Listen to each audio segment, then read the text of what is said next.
बाजारगाव येथून येरणगाव येथे ऑटोने प्रवासी नेत असताना शुक्रवारी दुपारी 3 वाजता पांजरा घाटात अपघात झाला। अनियंत्रित झालेल्या ट्रकने ऑटोला जबर धडक दिली। यामध्ये ऑटो चालकासह 4 प्रवासी गंभीर जखमी झाले आहेत। यामध्ये 1.5 वर्षाच्या मुलाचाही समावेश आहे।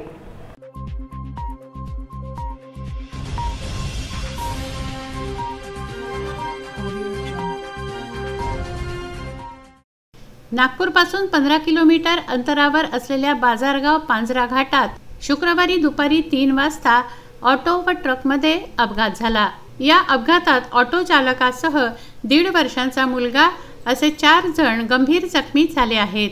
अनियंत्रित ट्रकने समोरून येणाऱ्या ऑटोला जबर धडक दिली।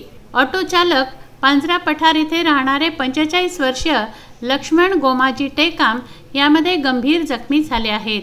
बाजारगाव येथून येरणगाव येथे ऑटोने प्रवासी नेत असताना हा अपघात घडला। CG04G 8885 क्रमांकाच्या अनियंत्रित ट्रकने MH40P 2118 क्रमांकाच्या ऑटोला जबर धडक दिली। ऑटो चालक तर या अपघातात जखमी झाला, शिवाय प्रवासी 30 वर्षीय आशा डोंगरे, 50 वर्षीय जगदीश राठोड, 40 वर्षीय अनिल आडे, 35 वर्षीय शारदा आडे व 1.5 वर्षाचा मुलगा असे 5 जण गंभीर जखमी झाले। त्यांना खाजगी वाहनाने कोंढाळी प्राथमिक आरोग्य केंद्र येथे उपचाराकरता आणण्यात आलं। वैद्यकीय अधिकारी डॉक्टर बिलाल पठाण यांनी प्राथमिक उपचार करून गंभीर प्रवाशांना उपचाराकरता नागपूर शासकीय रुग्णालयात पाठवलं।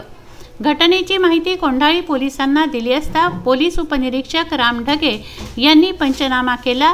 ट्रक ड्रायव्हर नितीन तुकाराम मनोके याच्या विरुद्ध गुन्हा नोंदवून पुढील तपास सुरू आहे। जितेंद्र उके, विदर्भ न्यूज, नागपूर।